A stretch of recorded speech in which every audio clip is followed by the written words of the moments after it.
Hi hello welcome back to our channel. അപ്പോൾ ഇന്നത്തെ video എന്താണെന്ന് വെച്ചാൽ നമ്മളെ കുഞ്ഞ് ബബ്ലുവിൻ്റെ മുടി കളച്ചിലാണ്. തമ്മിലൊക്കെ കണ്ടിട്ടുണ്ടാവും. അപ്പോൾ മുടി കളച്ചിലിൻ്റെ സമയത്ത് ഞാൻ കുറച്ച് വീഡിയോസൊക്കെ ഇതിൽ ഷൂട്ട് ചെയ്തിട്ടുണ്ടായിരുന്നു. അപ്പോൾ ജസ്റ്റ് അതൊന്ന് അപ്ലോഡ് ആക്കാം. ഇന്നത്തെ വീഡിയോ അതായിക്കോട്ടെ എന്ന് വിചാരിച്ചു. അപ്പോൾ ഇത് നടക്കുന്നത് ശരിക്കും വെള്ളിയാഴ്ചയാണ്. വെള്ളിയാഴ്ച ഏകദേശം ഒരു 11 മണിക്ക് അടുക്കായിട്ടുണ്ട് മുടി കളച്ചിലൊക്കെ നടക്കുമ്പോൾ. അപ്പോൾ മുടി കളച്ചിലൊക്കെ കഴിഞ്ഞ് ജുമാക്കൊക്കെ പോയി എന്താ പറയുക തിരിച്ചു വന്ന് വീട്ടിൽ വന്ന് ഫുഡൊക്കെ കഴിച്ച് കുറച്ച് നേരം പിള്ളേരുടെ കൂടെയൊക്കെ സ്പെൻഡ് ചെയ്തു. ഞാൻ ഏകദേശം ഒരു 1 വീക്കിൻ്റെ അടുത്ത് അവളുടെ വീട്ടിലുണ്ടായിരുന്നു, മൂസയുടെ വീട്ടിലുണ്ടായിരുന്നു. 2 പിള്ളേർ അവിടെയാണല്ലോ. കാരണം എൻ്റെ വീട്ടിലിപ്പോൾ ആരുമില്ല, അവളും ഇല്ല, കൊച്ചുങ്ങളും ഇല്ല. മെയിനായിട്ട് കൊച്ചുങ്ങളുടെ കൂടെ കുറച്ച് നേരം സ്പെൻഡ് ചെയ്യാന്ന് വെച്ചിട്ടാണ് പോയത്. 2 ദിവസമാണ് പ്ലാൻ ഉണ്ടായിരുന്നത്. പക്ഷേ കൊച്ചുങ്ങൾ എന്താ പറയുക, ഡുഡു മെയിനായിട്ട് ഞാൻ പോകുമ്പോൾ അപ്പോൾ കരയും.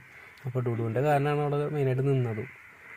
അപ്പോൾ ഇവിടുത്തെ പരിപാടിയൊക്കെ കഴിഞ്ഞു. ഏകദേശം ഒരു ഈവനിങ് ടൈം ആയപ്പോൾ തന്നെ ഞാൻ അവിടെ നിന്ന് തിരിച്ച് വീട്ടിലോട്ട് വന്നു, എൻ്റെ നാട്ടിലോട്ട് വന്നു. അപ്പോൾ അതുവരെയുള്ള വീഡിയോസൊക്കെ ഞാനിതിൽ ആഡ് ചെയ്തിട്ടുണ്ട്. അപ്പോൾ അവസാനം വരെ കാണാൻ ശ്രമിക്കുക. പിന്നെ നമ്മളെ വീഡിയോ ആദ്യമായിട്ട് കാണുന്ന ആരെങ്കിലും ഉണ്ടെന്നുണ്ടെങ്കിൽ നമ്മുടെ ചാനൽ ജസ്റ്റ് ഒന്ന് സബ്സ്ക്രൈബ് ചെയ്യുക. തൊട്ടടുത്തൊരു ബെല്ലൈക്കൺ ഉണ്ടാവും, അത് ക്ലിക്ക് ചെയ്തിട്ട് നോട്ടിഫിക്കേഷനൊക്കെ ഇനേബിൾ ആക്കി വെക്കുക. അപ്പോൾ ഇനിയും നമ്മൾ വീഡിയോസ് ഇടുമ്പോൾ അപ്പോൾ തന്നെ നോട്ടിഫിക്കേഷൻ കൂടെ ലഭിക്കുന്നതായിരിക്കും.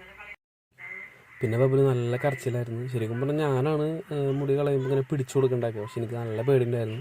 കാരണം വെച്ചാൽ അത്രയും ചെറുതല്ലേ, ബ്ലേഡ് കൊണ്ടാണ് അതൊക്കെ ചെയ്യുന്നത്. അപ്പോൾ എന്താ പറയുക, എനിക്ക് പറ്റത്തില്ല. കാരണം ഞാനിത് വീഡിയോ എടുക്കുമ്പോൾ തന്നെ എനിക്ക് എന്തോ പോലെ ആയിട്ട് ഞാൻ വീഡിയോ എടുക്കണതൊക്കെ. പിന്നെ ഇതൊക്കെ കഴിഞ്ഞിട്ട് അവിടെ നിന്ന് ഇങ്ങോട്ട് നാട്ടിലേക്ക് തിരിച്ചു വന്നപ്പോൾ നല്ല വിഷമമുണ്ടായിരുന്നു. കാരണം വെച്ചാൽ അത്രയും കുറച്ച് ദിവസം പിള്ളേരുടെ ഒക്കെ കൂടെ നിന്ന് അവളുടെ കൂടെ നിന്നിട്ട് തിരിച്ചു വരുമ്പോൾ അവളും കുറേ കരഞ്ഞു. പിന്നെ എന്താ പറയുക, എനിക്കും നല്ല രീതിയിൽ വിഷമമുണ്ടായിരുന്നു. കാരണം വെച്ചാൽ ഞാൻ തിരിച്ച് എൻ്റെ വീട്ടിൽ വന്ന് റൂമിൽ കയറിയപ്പോൾ തന്നെ ശരിക്കും ഒരു ഒറ്റപ്പെട്ട പോലത്തെ അവസ്ഥയായിരുന്നു. കാരണം പിള്ളേരുമില്ല, സൗണ്ടും ഒച്ചമ്പേളൊന്നുമില്ല. ഡുഡുണ്ടെങ്കിൽ പിന്നെ ആകെ റൂമിലൊക്കെ ഒച്ചമ്പേളായിരിക്കും. അപ്പോൾ അതൊന്നും ഇല്ലാത്തതുകൊണ്ട് ചെറിയൊരു നല്ല രീതിയിൽ വിഷമമുണ്ടായിരുന്നു. അപ്പോൾ നമ്മളെ ബബുലിനെ എടുത്തിട്ടുള്ളത് മൂസിനയുടെ ഉമ്മമ്മയാണ്. ഞങ്ങൾ ആച്ചിന്ന് വിളിക്കുക. അപ്പോൾ കൊച്ചുങ്ങളുടെ കാര്യങ്ങളൊക്കെ ആച്ചിക്ക് നല്ലോണം നോക്കാമെന്നറിയാം. അപ്പോൾ കൊച്ചിൻ്റെ കാര്യം അതുപോലെ മൂസിനയുടെ കാര്യമൊക്കെ ആച്ചിനാണ് നോക്കണമൊക്കെ. അപ്പോൾ മുടിയൊക്കെ കളഞ്ഞതിന് ശേഷം